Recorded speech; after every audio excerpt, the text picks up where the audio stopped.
memang perjuangan perempuan itu nggak mudah. Kalau Aceh sebetulnya saya ingin katakan Aceh harusnya lebih mudah karena historical sejarah yang pernah dipimpin oleh Mbak Ratu dan kemudian 50 tahun Aceh di kiprahnya itu di tangan perempuan, maka tapi ternyata setelah itu justru budaya patriarki itu kembali ada di tengah-tengah masyarakat. Dan saya adalah perempuan pertama menjadi wakil wali kota yang duduk di eksekutif setelah 50-60 tahun yang lalu.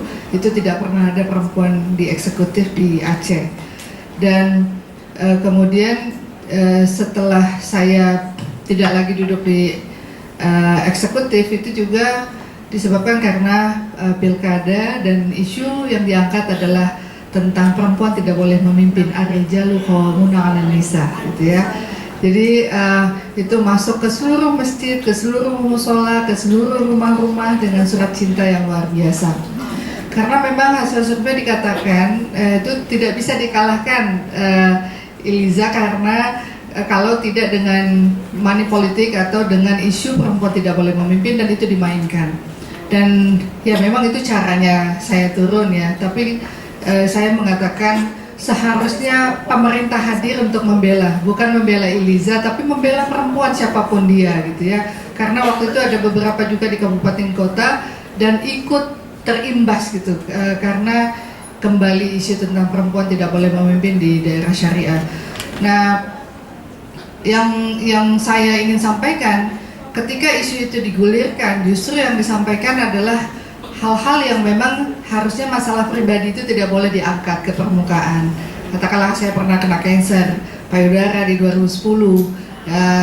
Mereka menganggap apakah tidak ada lagi payudara itu sudah menjadi laki-laki lantas mau memimpin. Nah itu ini kan sangat menyakitkan, dan banyak sekali ya perempuan yang punya histori seperti saya ya menangis, menjerit gitu. Tapi itu ditepukin oleh laki-laki dan perempuan yang hadir di ruangan. Dan kemudian isu yang diangkat ketika itu pada masa Nabi Musa katanya, kalau perempuan jangankan masuk dunia politik menjadi pemimpin, mimpin rapat aja bisa jadi anjing gitu ya.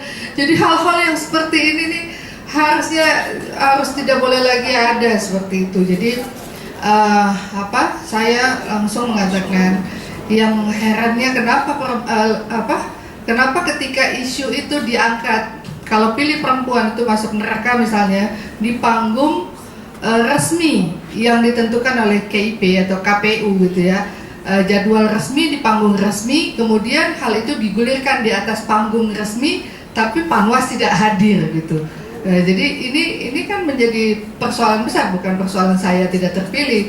Kalau persoalan saya dengan saya yakini dengan agama apa yang Allah berikan, kalau memang tidak terpilih ya sudah, berarti bukan di situ tempatnya. Tapi cara hal-hal yang memang tidak menghadirkan pemerintah untuk membela hak-hak perempuan, hak yang maju sebagai calon dan sebagainya. Nah ini menjadi hal yang perlu dilakukan evaluasi, apalagi ada presiden di sini ya Bu Titi ya ke depan. Jadi itu pengalaman pahit.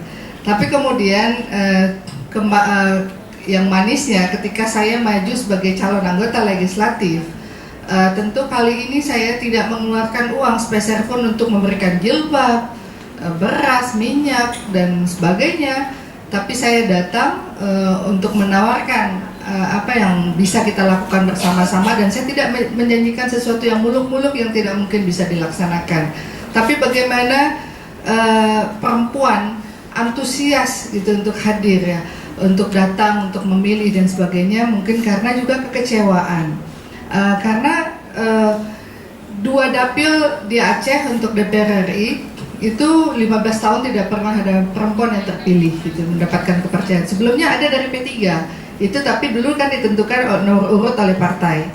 Nah kemudian ketika saya datang itu banyak yang sudah kenal ya, mungkin karena pernah duduk sebagai eksekutif, kemudian mendapatkan perhatian dari seluruh kabupaten kota.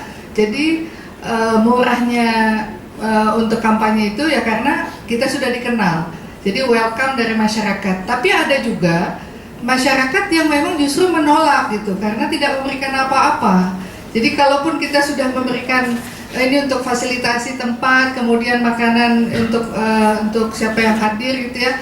Tapi kalau nggak bawa buah tangan itu juga ditolak gitu. Tapi ada 2 tempat yang saya akhirnya gagal berkampanye.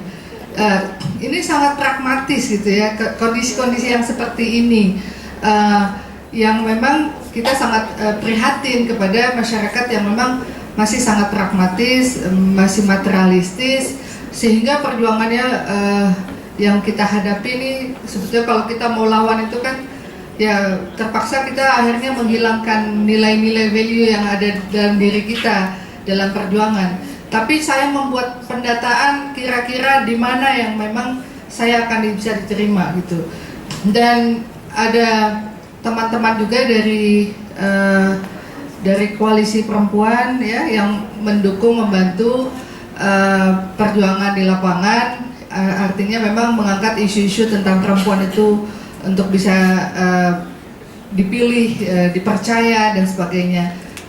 Dan tetapi organisasi kita belum sepenuhnya seperti kami kemarin berjalan ke Amerika, ada sebuah organisasi yang namanya Emily List, itu bukan hanya mendukung saja, tapi sampai memfasilitasi sampai anggaran dan sebagainya, mengajak masyarakat memastikan agar terpilihnya calon perempuan yang dianggap itu layak dan mampu, dan kemudian bisa melakukan evaluasi, bahkan kalau memang tidak berkomitmen untuk perjuangan itu mereka juga bisa menurunkan gitu.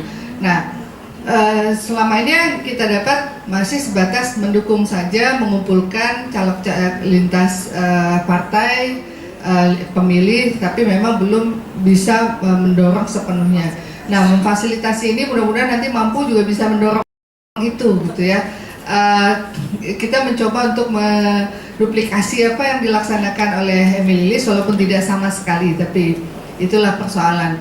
Nah, saya melihat ketika memang saya hadir di tengah masyarakat saat berkampanye, justru yang saya dapatkan kalau di kota Banda Aceh saya tidak berkampanye secara masif, hanya beberapa titik saja, tapi masyarakat ibu-ibu yang tua dan sebagainya, kalau saya datang itu sampai nangis, peluk-peluk dan sebagainya. Ini ada Bu Tati di sini ya, mereka menyesali kenapa kemarin itu kita tidak bisa, perempuan tidak bisa melanjutkan kepemimpinan, padahal mereka merasa dengan adanya kepemimpinan perempuan mereka mendapatkan perhatian yang sangat luar biasa.